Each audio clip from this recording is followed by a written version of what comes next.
Good afternoon and welcome to this special episode of the Pacific Wayfinder that's produced by the Australia Pacific Security College here at the Australian National University. I'm Meg Keane, I direct the college, but I'll also be hosting this episode on Australia and New Zealand's engagement in the Pacific Islands region.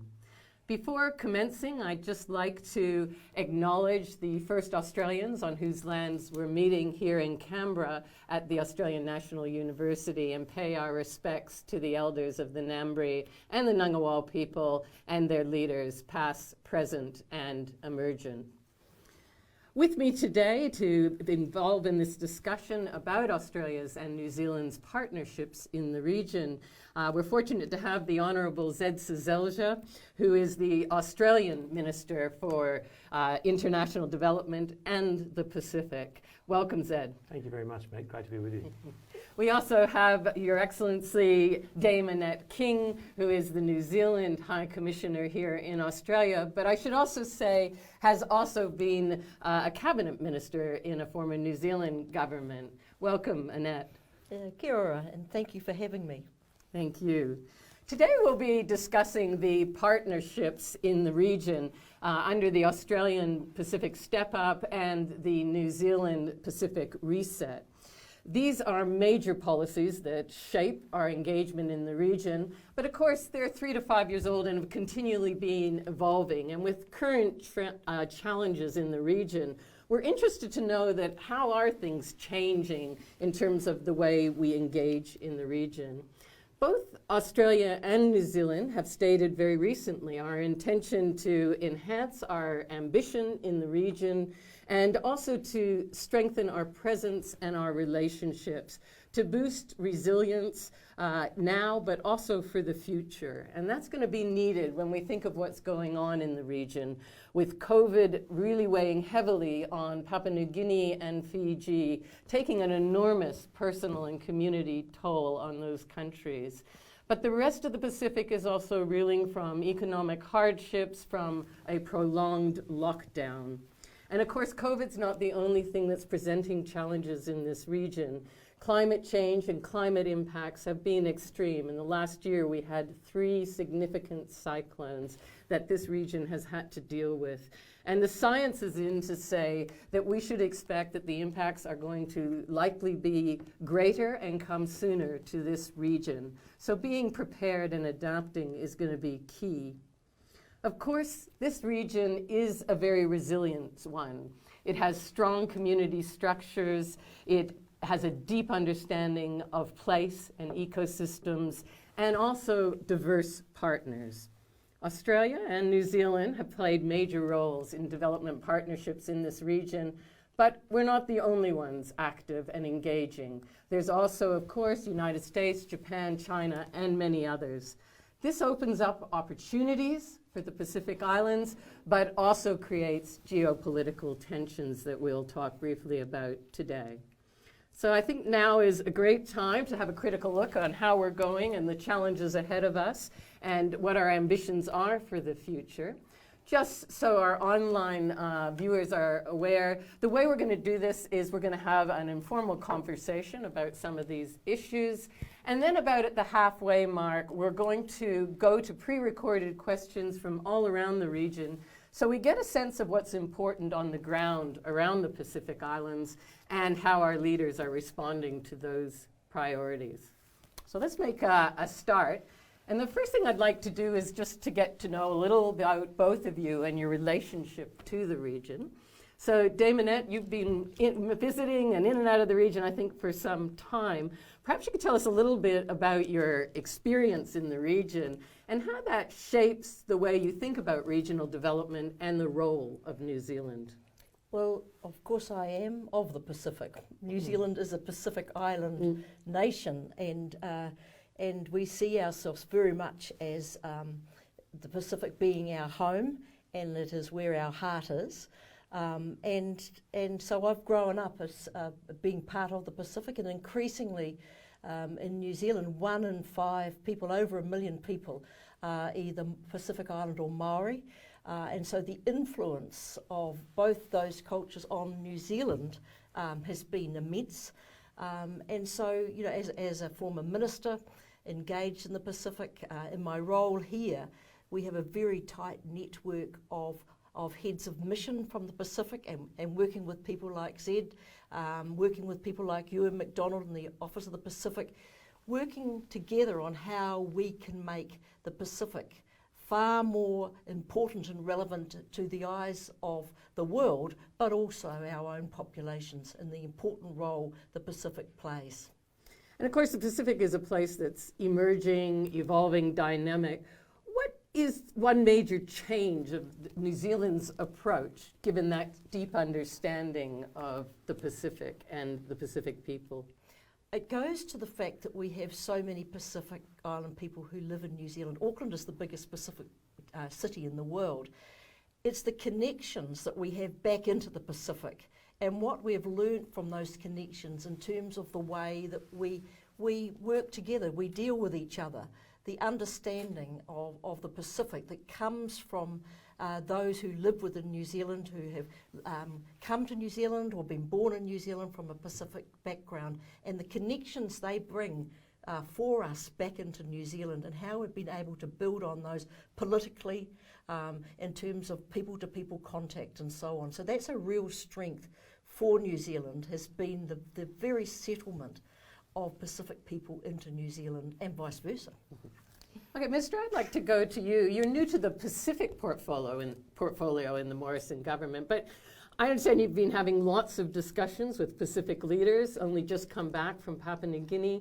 I'm wondering if you could give us a sense of your impressions of the region's priorities, but also the role of Australia currently in the Pacific. Yeah, well, it's been a big learning experience for me. I've been in the role since December of last year, and obviously it's been very difficult to travel into the region apart from recently, and it was wonderful to be able to visit PNG in recent weeks and have the opportunity to meet with Prime Minister Marape, with senior ministers, to visit Lae and Port Moresby to see some of the work that's going on in terms of hospitals, roads, ports, a whole range of things. But for me, I've been sort of engaging virtually with a lot of leaders throughout the region, and you know, whether it's our Fijian family, whether it's some of those from our Micronesian friends, PNG, right across the region. And I guess the big issues, of course, at the moment, you know, COVID is dominating, and it's dominating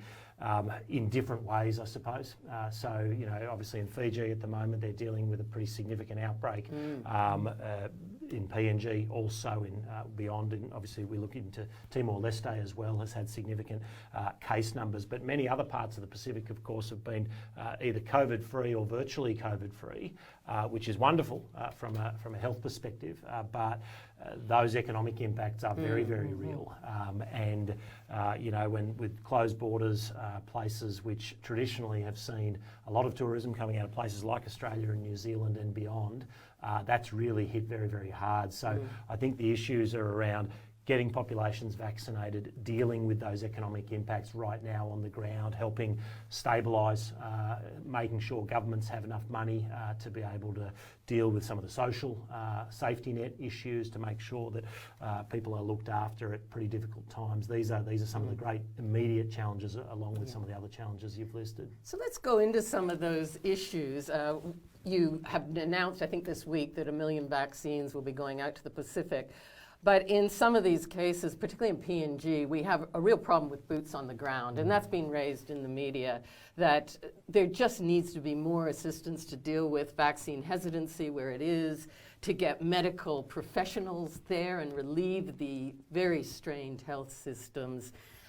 I'm wondering if Australia is thinking about how it can leverage more of our assets into the region, whether that's our medical professions, whether it's our defence forces, whether it's transport with mobile, to get vaccines mobile, logistics.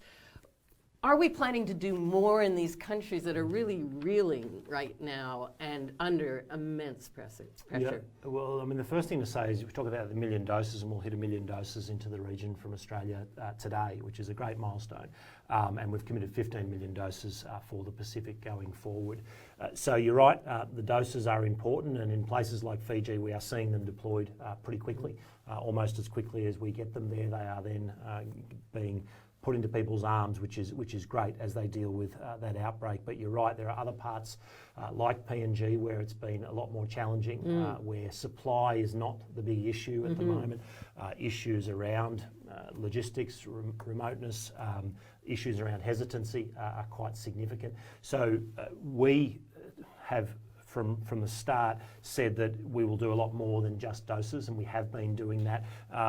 We've been providing testing equipment, we've been providing PPE, we've been providing medical professionals, OSMAT teams who go in and help with planning. I visited, when we were in Moresby, I visited the ISOS clinic, the ISOS clinic there in Moresby, which is funded by Australia and is doing some of that work and getting it out. We've been working with NGOs and churches when it comes to, and sporting organisations when it comes to hesitancies. That is a big issue in PNG and some other parts of the Pacific. So I guess the issues are different in different countries, and we're responding. What we say is these countries are sovereign. We will work with them to support those governments' efforts in the way they need to respond to the particular issues. We stand ready with doses, we stand ready with expertise, with transport logistics, with the whole end-to-end support. But you're right to point out that in places like PNG it is more challenging than it has been in some other parts, and that's one of the reasons we haven't seen maybe as many people vaccinated in PNG as we would like. I'd like to ask, and then I'll bring Dame Annette in as well as the minister here, but are we seeing a shift in how we engage in the region that COVID's bringing about? You've just opened an extension to a hospital. Australia doesn't really do bricks and mortar very often, so are we to expect that in order to help with these healthcare systems, we're going to be supporting more infrastructure, whether that health and ultimately maybe education, et cetera? Are we seeing a shift there? There's also been a bit of a shift for budget support, economic stimulus assistance, which again isn't really the way we have done our assistance in the past. Is this a one-off in both for Australia and New Zealand, or is this something that we're seeing as a change in gears and we should expect more of over the next decade or medium term? Well, there's a couple of aspects to that. Obviously, there was a complete pivot of our support over the last couple of years, obviously, with COVID happening, that we really shifted much of our development assistance to really focus on dealing with that health issue. But as you say, that also involved things like budget support, which, as you say, hasn't been the standard way we've done things. Whether that will be a feature in the future, I think, remains to be seen. Obviously, these are very unique circumstances, very very challenging circumstances. So we made the decision as a government that budget support was warranted at this time. When it comes to things like bricks and mortar, we have been investing in bricks and mortar for some time, but we are stepping that up. So when I was in Lae, I opened some wards of the Angao Hospital. That's a $240 million investment by Australia. It is the biggest, I think, infrastructure investment by Australia since independence in Papua New Guinea, so since 1975. So it is quite significant, but we're seeing it in other areas. So also we were launching the Transnational Highway, part of some support for that. That's a very important project. When you think, people who may not be familiar with PNG may not know that the two largest cities in Moresby and Lae aren't linked by road, and so to see those better road links obviously is key to economic prosperity, and so our infrastructure financing facility will be a very important feature of our support into the region. And so yes, I think you can expect to see more infrastructure investment in the region from Australia going forward. Interesting. Damon, what's changing with the way New Zealand's approaching the region and really leveraging those people-to-people relationships that you've talked about? And I know you've been a health minister, so I'm interested, rather than going sort of disease by disease, how are we building health systems that are robust in this region? First of all, I think it's important to acknowledge that change started before COVID.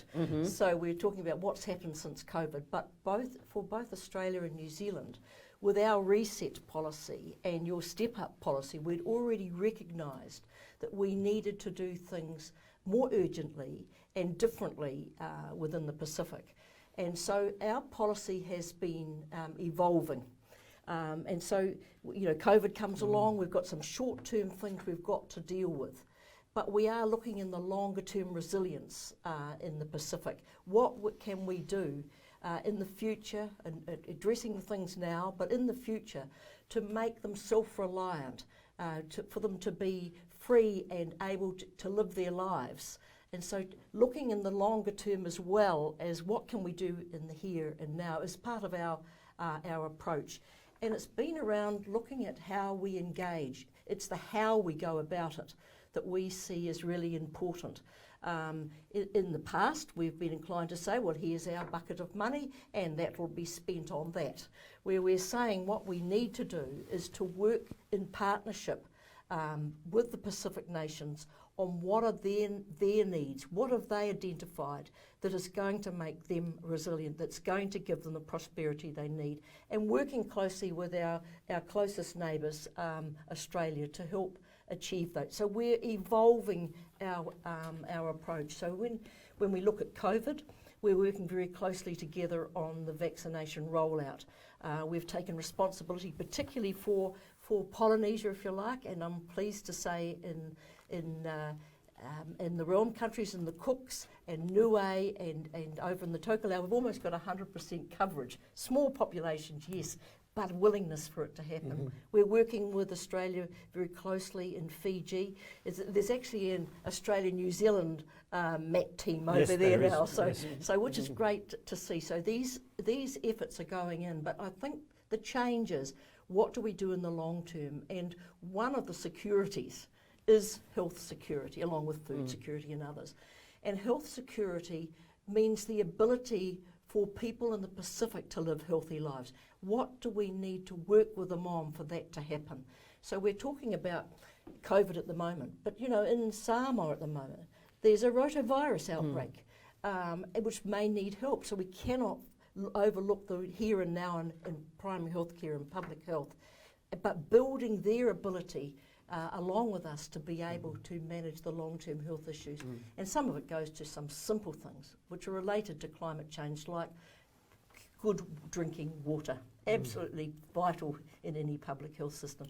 So we're evolving our approach and growing it from the reset, so it's not just stuck in one place, but looking at how we can take it forward the years ahead. Yeah, I think Annette makes a couple of really good points that I might just pick up on, because one of the things I've been struck by since coming into the portfolio is how Australia and New Zealand in the Pacific space, I think, it's a very collaborative approach. I think we don't sort of see each other as sort of competitors in the region. We see it as a very complementary working relationship. I think both nations have a deep commitment to the region. We come at it from maybe slightly different perspectives, but not dramatically different perspectives. We've of course, we're slightly different cultures, though we have a lot that we share. And I've found the working relationship at a ministerial level, at a portfolio, I know amongst officials, is very good. But the other point I think that you made that is worth noting as well is the fact that many of those other health issues, of course, haven't gone away. And I think in PNG, things like tuberculosis, that hasn't gone away during COVID.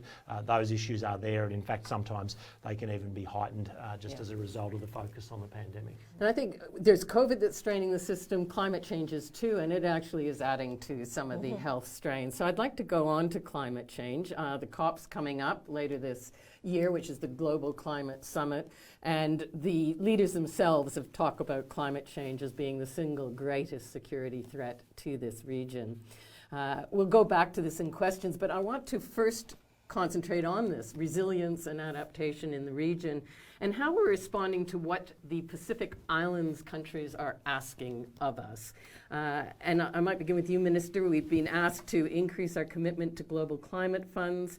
The Pacific Island Forum and some of its member countries have talked about debt for resilience swaps, loss and damage mechanisms, as well as insurance, given the strains coming down the line. and also for us to contribute to their own Pacific Resilience Facility that they're trying to set up to be a faster response to community needs. I'm wondering if there's some of these that might interest Australia, but also importantly, are there red lines in that sort of list that we just think we're not going there going into COP? Well, I think there's a great willingness from the Australian government to respond to these very real concerns that have been expressed by Pacific Island nations. And certainly when it comes to contributing directly to climate resilience and adaptation, that has been a very, very big focus and will continue to be a big focus. So if we look over the last few years, there's been about $400 million that has been spent, and we've committed $500 million to between 2020 and 2025, which is upping the effort in those kind of specific responses. So we're always open to further discussions about what we might be able to do differently, but we are committing significant funds because we know that will be a big focus for Pacific Island nations in responding. We also want to make sure that we are doing our bit when it comes to committing to our targets and reaching them and working with the global community on this issue. And, we make the point in terms of meeting and beating our 2020 targets and moving towards 2030. Now, there'll be a lot of discussion in the lead up to COP, and in the end, the Prime Minister and Angus Taylor and others on behalf of the government will make final decisions and take Australia's position to COP.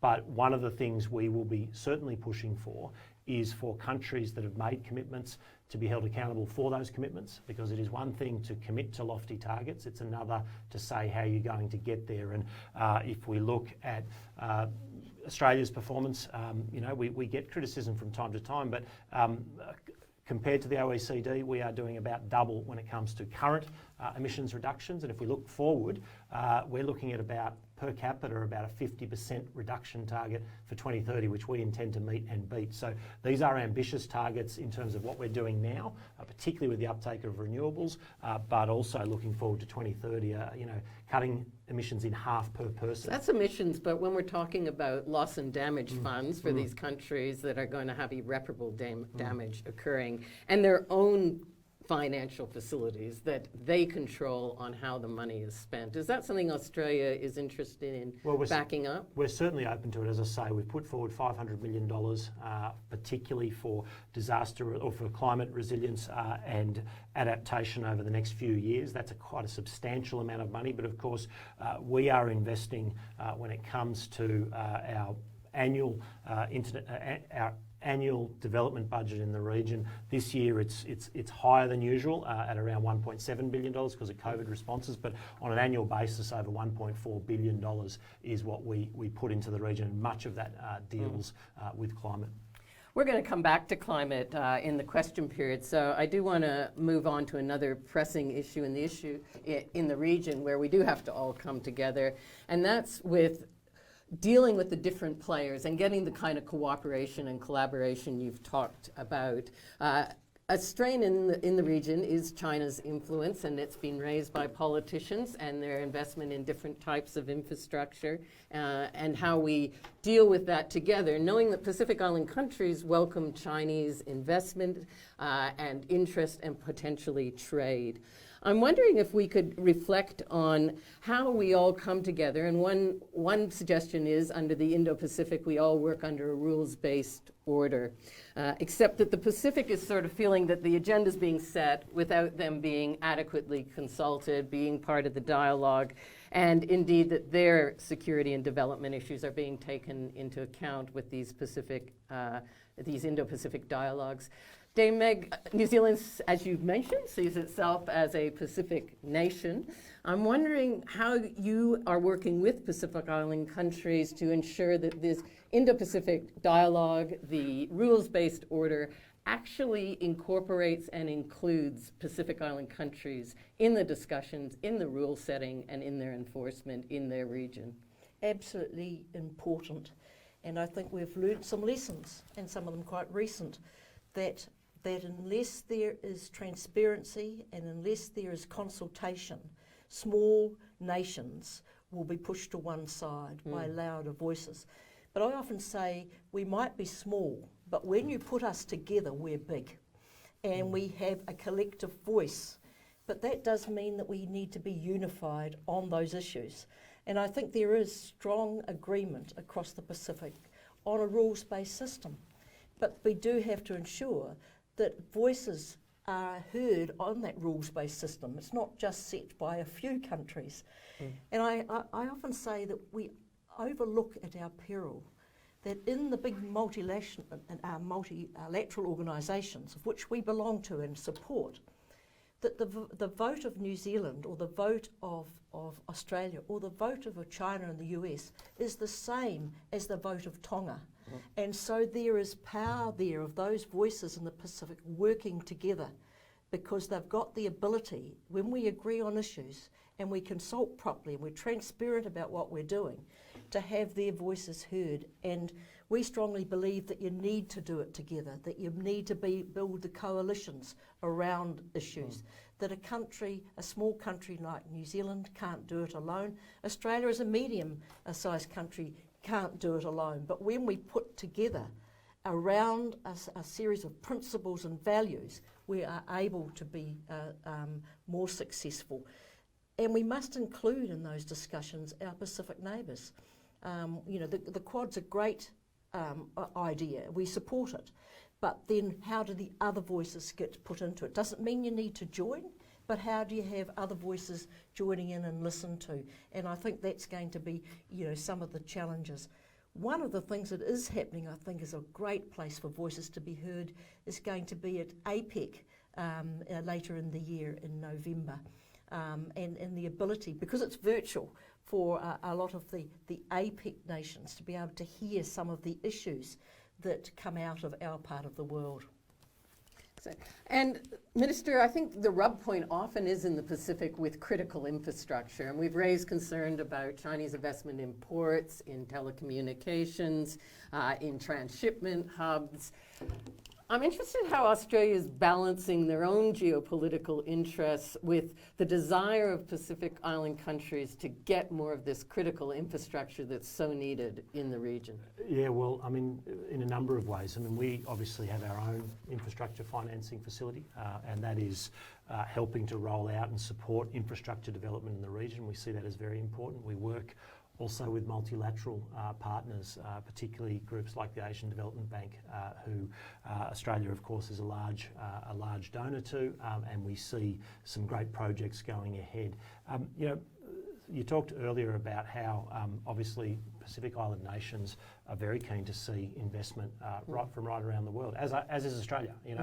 We see investment coming from all over the world, including from places like China. We welcome it. It's part of the investment mix. It's part of our growing prosperity. What's also important as we have these conversations and as we deal with our Pacific Island neighbours is to make sure that those deals, if there's loan financing for facilities, for infrastructure, that it's a good deal, we make sure that it's a fair deal that's not going to,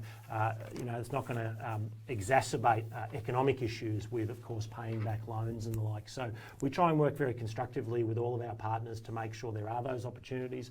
We do put forward financing of our own, but also work in a multilateral sense to make sure those opportunities are there. And that's going to be the key to prosperity, is that we are investing in a lot of that infrastructure, and but of course we want to make sure it's done at a good rate as well. Great. I'm aware that I want to get to the region, and so I think we could talk on a number of issues for forever probably, but let's go to the region where we've done some pre-recorded questions to get at the full breadth of the issues that are of concern. And so our first question is from Rhea Christian Moss, who's from the Federated States of Micronesia in the north, and deals with climate change, but that's followed up with Guardian Australia. So we're going to do both media in the Pacific, outside of the Pacific, and with people from around the Pacific. So let's hear Rhea's question.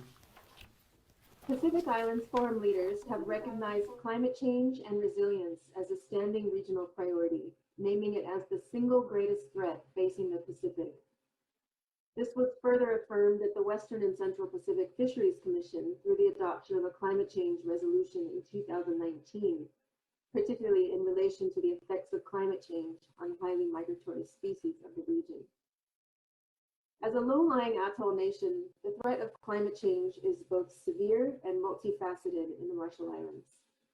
The climate change threat is exacerbated by the lingering legacy of radiation contamination left behind by the US government's nuclear weapons testing program.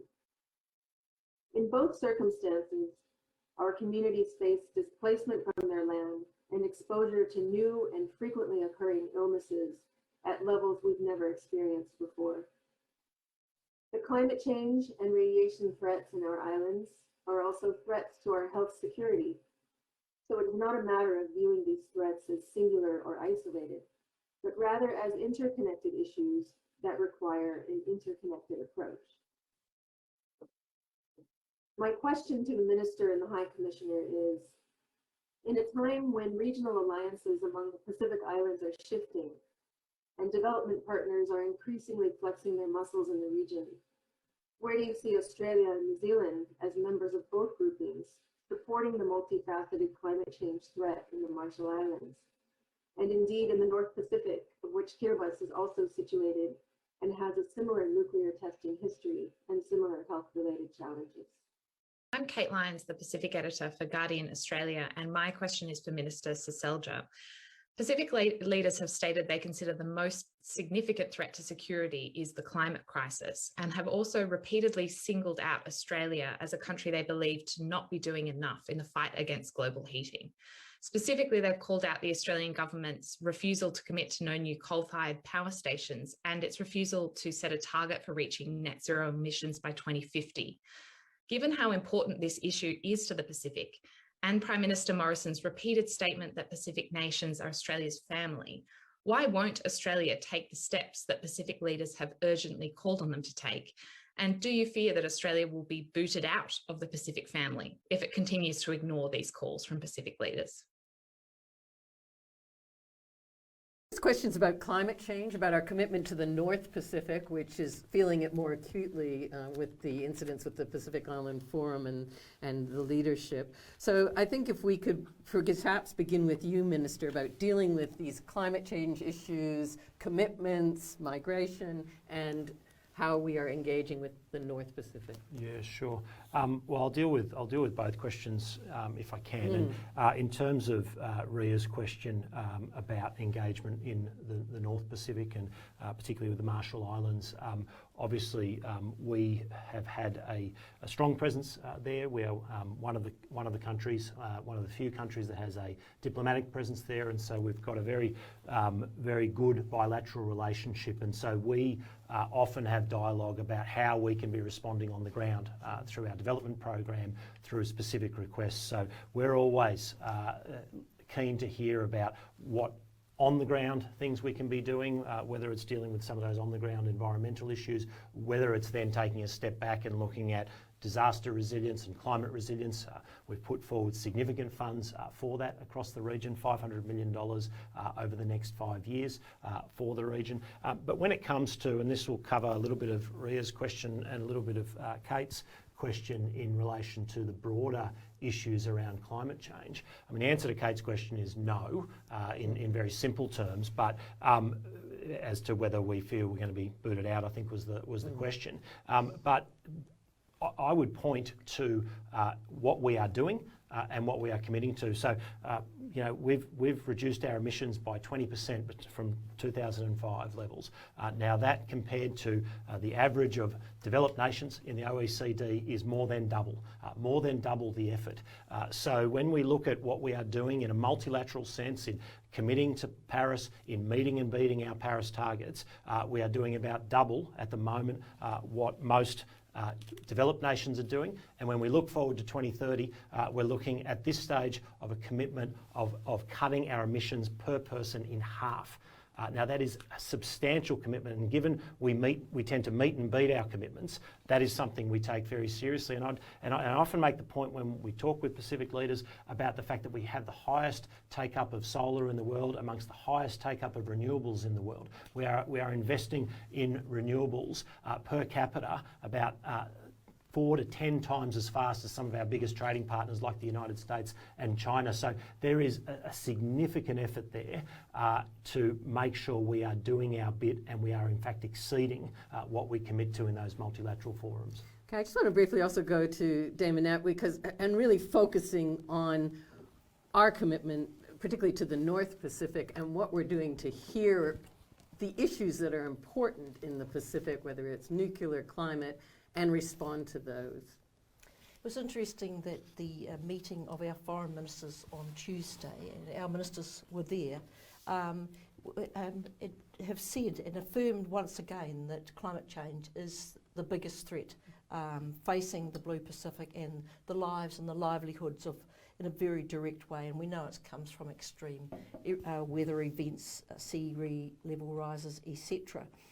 And so in terms of what is New Zealand doing, we say every country has their own issues to deal with in climate change, and we recognise that Australia have the issues they deal with, we have the issues we have to deal with in terms of our own country, and we're working hard towards COP later in the year to update our NDCs so that they are compatible with the 1.5 degree, etc. And so we are concentrating on doing our bit so that we reduce our emissions, but also that we help in the Pacific by investing into climate resilience or climate assisted focus, which is on long-term resilience. And Zed just spoke a moment ago about the money that has been put in by Australia, and it's considerable.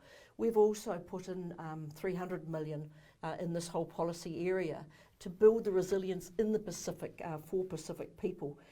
Because we believe if you can't build up their resilience, you won't have a global response. And does New Zealand engage with the North Pacific and try and make those connections within their programs between North-South Pacific and be inclusive of these concerns that the North Pacific has? We'd certainly we would share concerns.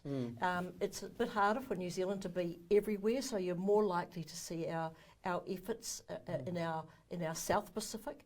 But of course the PIF has been a very important way of us being able to work together, and one of the sadness is if we don't have a unified PIF where we could sit down and talk about how we address these issues now and in the longer term, get some agreements on where we go forward from here. And so I think for Micronesia and the northern part of the Pacific, it is so important that we are all together from our corner of the world and theirs, because when we look out there, when you look at the big emitters, when you look at the big problems in climate change, we have to be unified so they hear our voice. Goes back to the point I made before about it's when we are together that we're going to make an impact. It's too easy to pick off small nations and say they're irrelevant. So I want to keep going because this working together comes up, I think, on the next set of questions. One is from the University of the South Pacific, one of our colleagues there who is doing work on transnational crime. And if we don't work together on transnational crime, we're going to be in trouble. And Solomon Islands, which is looking at, again, border security, cyber sort of issues. So let's go now to Fiji and Solomon Islands and some of the issues that they're concerned about. Thank you for the opportunity. My name is Tevita Tupou. I'm currently lecturing at the University of the South Pacific, postgraduate program on border management. As you all know, transnational organized crime is on the rise in the Pacific, and it's human trafficking post-COVID has the crime of greed has become the crime of need. This adds to the complexity of what we already face in the Pacific. Drug trafficking continues to rise. Economic crime continues to rise in the Pacific, and of course, cybersecurity, which just throws in a different dimension into the complex elements within the Pacific. The question I pose to Australia and New Zealand is, how can you build the capability with our people to manage the border in a more proactive way? We all know that this type of crime does only happen in the border, it also happens domestically. How can you help police and immigration build the capability of this complex crime? That these efforts are not only nationally coordinated, over time it can be regionally coordinated, that better protects the Pacific as a whole. And in that way, we are able to be more proactive in how we are able to address the issue of transnational organized crime. Thank you. Yeah, thank you for the opportunity to come on and ask a few questions. My name is Ofani Eremai, and I am the editor of the Island Sun newspaper here in Honiara. The question is, recently Australia has invested in a submarine cable to improve internet in the Solomons. But as you may have known, not many people are benefiting from the project, in particular those living outside of Honiara. Now, what can Australia and New Zealand do to improve cheap internet connectivity and at the same time support media freedom here in the Pacific region? Okay, I think Dame Annette, we'll go to you first on policing and some of those Look, issues. I think three things I could think of that where we could work together in terms of transnational organised crime, but also cybersecurity, which has come up as a big issue very recently. The first is more operational collaboration between and information sharing between our law enforcement agencies and also our border control, so that we actually share more, we collaborate more. Both Australia and New Zealand do collect a lot more information, bigger organisations, and we need to be able to share that at an operational level, particularly amongst our police and the experiences they have, but also through financial assistance. And so take cyber security. We're investing money into capability building and cyber security in the Pacific. This is the new rising issue for us, along with transnational organised crime. And of course, it's in all our interests to collaborate and work together, because it's an issue in the Pacific nations. It's an issue in Australia and New Zealand as well. And so through drug trafficking, through islands into New Zealand, we end up with the problems as well. So it's in all our interests to collaborate, to information share, to build capacity for law enforcement organisations in the Pacific to be able to work together on the issues. There's no easy solution to this, because as fast as you find a way to overcome a transnational crime issue, they find a new way to do it in some other way. And so you take something like a COVID app. They are quickly able to adapt that into something else. So you've got to be able to share that information of what our learnings are and how we can address it. So they would be some things that I would think of.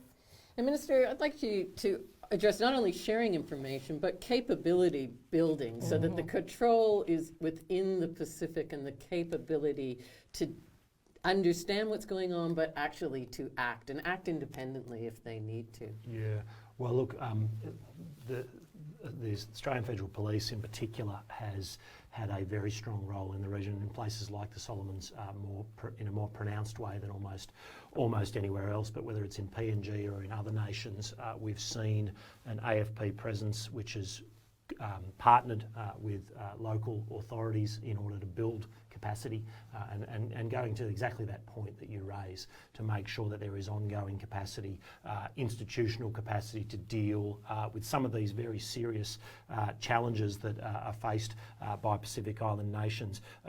One of the points that was made by one of the questioners there was in relation to some of what is happening in terms of crimes of need, I think was the term. And obviously one of the ways in the short term we help deal with that is by supporting those governments and supporting those economies, and with a view to getting countries vaccinated and getting economies reopened so that some of that need is lessened, of course. But when it comes to those more serious issues around human trafficking, around transnational crime, I mean, we've had great success in recent times, the AFP working with international partners in disrupting some of the biggest drug trafficking rings in the world.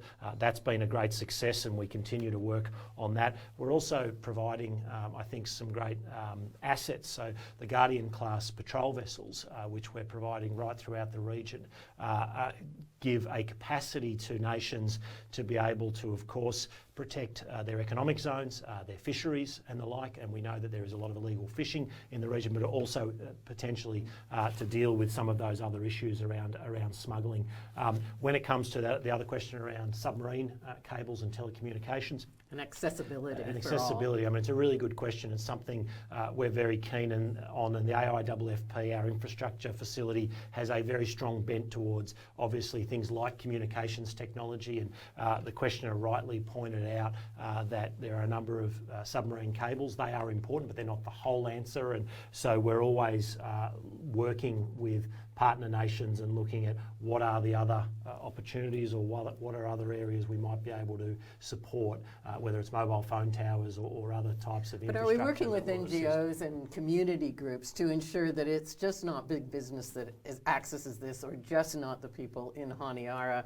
It's that people understand how to use this technology and can leverage it up for economic and personal benefit when you may not be part of big business and you may not be in the city. Are we really looking at that while we're bringing these sea cables in? Yeah, well, I think so. I mean, I think certainly we work very closely with NGOs in a range of ways, and we're always taking their feedback on how we can, I mean, in the end, our substantial aid program, our substantial development program in the Pacific is fundamentally about taking, in large part, taking people out of poverty, or improving lives, or improving livelihoods, or improving prosperity, safety and security. And access to communications is one of those things. It's one of the things that lifts people out of poverty, gives them opportunities to start a business, to make a living in a different way. So yeah, we're very exercised by these issues, and yeah, it doesn't just stop at the cables, but the cables are a very, very important enabler.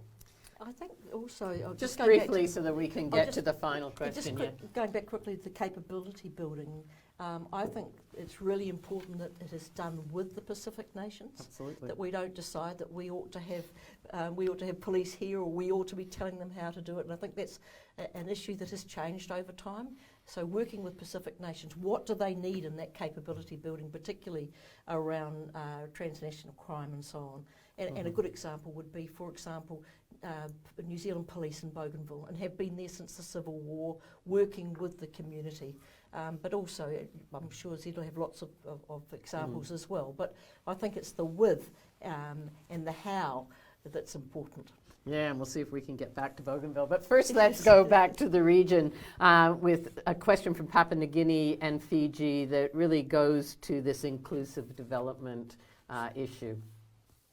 Good afternoon. My name is Leonard Loma. I used to work in the Department of Foreign Affairs, as well as the Office of the Prime Minister of Papua New Guinea in my capacity as Chief of Staff. The issue of COVID-19 is quite urgent, and it is because it continues to exert debilitating effects on the economies and the social safety nets of our region. Current assessments do suggest that this will continue into the near future as our governments search for appropriate policy options to address and arrest this pandemic. A number of interventions have been undertaken and are being proposed to ease the burden on countries like Papua New Guinea to bridge current budget gaps and shortfalls and help with the recovery efforts. Such proposals include grant assistance to national budgets, debt service suspensions, and increase in use of more soft loans. In addition, new suggestions and conversations have been had surrounding converting debt service payments into grants and new targeted stimulus programs directed at productive public investment. One of those proposals envisaged the establishment of a Pacific Financing Recovery Facility. And I was wondering what would be your views on the proposal. And there are suggestions that China is well disposed, sanguinely disposed to funding such a facility. What would your recommendations be for Australia and New Zealand? We would like to really acknowledge the support that the Australian government has given to Fiji in this time of crisis. One of the things that we are seeing as a gap in the current response is the participation of civil society. And when you look at the vaccine rollout, the awareness, the issues on food security, civil society have really been left out of a lot of the discussions and a lot of the implementation. What can Australia and even New Zealand do to encourage Pacific governments and the Fijian government to better use civil society in its planning and its implementation and in the coordination, particularly now that we are looking at the current situation in Fiji? How do we ensure that civil society are also working to support their governments and with, of course, the support from the Australian government in that sense? Thank you. Minister, I don't know if you want to lead off, particularly on the question of a Pacific Financing Recovery Facility. I think that was our own Lowy Institute that put that on the table, and needing billions of dollars for recovery, as well as the last question on civil society. Sure, I might talk directly to Vani and to Leonard. I might start with Leonard, and when it comes to that kind of support, no decisions have been taken by the Australian government of that nature, but what we have been doing and what we will continue to do is to work on that economic recovery, and that does include financing, whether that's through loans, low interest loans, or whether that's through grants. So a mix of grants and loans to support the Papua New Guinean government, because we know what a great challenge it is at the moment. We know how hard the budget has been hit, how hard the economy has been hit. So I've got an open mind on other proposals, but no final decisions have been taken. And Vani, to you, thank you for your words about the Australian rollout. I think well over 500,000 now doses have gone to Fiji from Australia, and we're very pleased that they are seeing high rates of vaccination in Fiji. And when it comes to the use of civil society, certainly we've partnered and supported Red Cross in Fiji to be working on things like COVID rollout and other issues. So yes, we see a role for civil society. We see a role for NGOs to be playing a significant role. We're very pleased to see the rate of the rollout in Fiji, which we are supporting through doses, through the Oz and Oz NZ MAT teams, and all sorts of other support. But that support will continue. We stand ready to continue to support Fiji and our other neighbours through what's a very difficult period. I'll go to Dame Annette, and then we might have time for a bit of a follow-up. But your thoughts on these issues of financing and civil society? Our financial support into Pacific countries is likely to focus on budget support for them, so to provide them the flexibility to address their development priorities. And so that's what we're looking at. If we provide support, it's into their budget support. They will then identify what their priorities are to spend funding on. And so they may wish to channel it into social protection, which would get to the issue of funding into civil society, into NGOs. And we do know that women, children, disabled people, etc., have been disproportionately affected by COVID. And working in those areas, we know the best contacts and links into them often through civil society and NGOs. So our support will come to the Pacific nations in terms of budget support. They will then decide what the priorities are. Mm-hmm. I think, having worked with FCOS and NGOs and done some studies in this area, one of the key issues is, even with the Australian Humanitarian Partnership with the NGOs in the region, which is well received, is often local NGOs and CSOs are treated more like service providers than leaders. Key people at the table who get to set the agenda, not just implement the agenda. So when we're talking about what changes in our approach and the importance of engaging with people, but also letting the region lead, how are we making sure that those local NGOs and CSOs are really getting to play a leadership role? We've seen how vital they are recently with the cyclones and the localization of response because others couldn't get in. So we need them to be strong. What are we doing to help make sure that actually happens? Well, I think often it is the NGOs and civil society of our own countries that can provide the greatest support to those in the Pacific nations, and that's certainly, I've seen that often out of New Zealand, working with NGOs and particularly in Polynesia, where shared information, shared training, bringing NGOs into New Zealand for experience, training, expertise, and then going back and sharing it. And so I think perhaps the best way we can assist is not by telling them what they should do, but by sharing what we do with them, and particularly using our own civil society and NGOs to work with them. It's not often a government thing. The government says you must do this. It doesn't work like that at the NGO sector, as you know. Yeah. I'm realizing we're coming to the top of the hour, so I want to jump to the final question to give you both an opportunity to reflect on the future. As you both know, the Pacific Island Forum is developing a 2050 strategy for the Blue Pacific continent.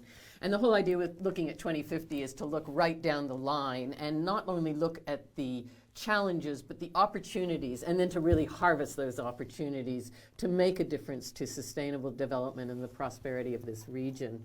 I want to ask each of you if you could suggest one thing that your country could do, New Zealand or Australia, that would really make a difference to achieving a more sustainable, more prosperous Pacific Islands region and might be part of this Blue Pacific continent strategy.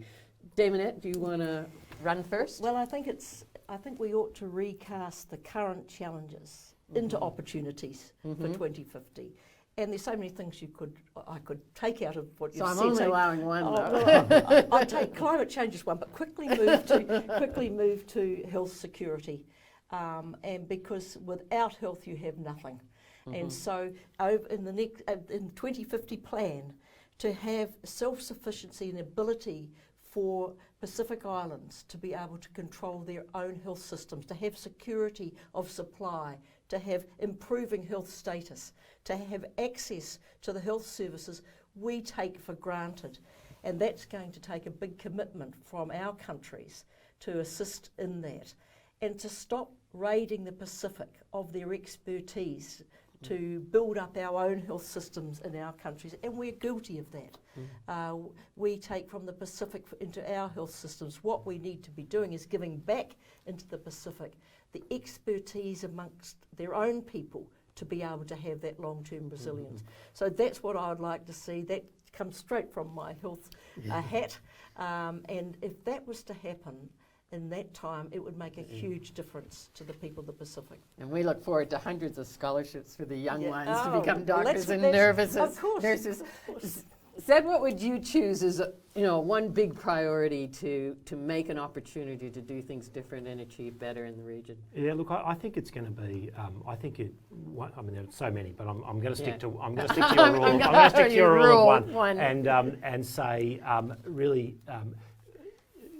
Infrastructure which helps produce prosperity, because if you look at the great potential that exists in the region, amazing people, amazing place to live, amazing places to visit, but to see that prosperity. I mean, I was struck in PNG in particular about some of the disconnectedness in a physical sense of PNG, but this also exists in other parts of the Pacific as well.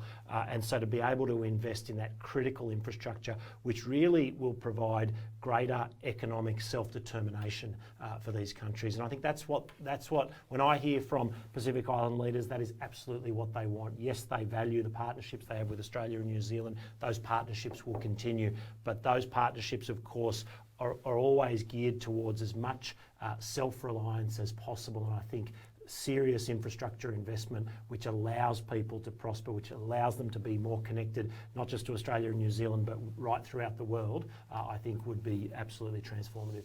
Fantastic. Well, thank you both, both our guests, for that really quite stimulating and wide-ranging conversation. I appreciate your engagement. So thank you to the Honourable Zed Seselja, the Minister for International Development in the Pacific, and High Commissioner Dame Annette King for their participation. We'd also like to thank our viewers for beaming in and being part of this journey and this discussion, and we hope you'll continue to follow us.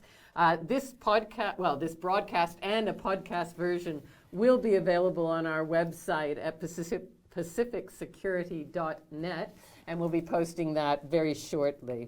I'd also like to give a thank you to our production team, Eliora Malifa, Liam Taylor, and Ben Bohan, for amazing support in making this happen.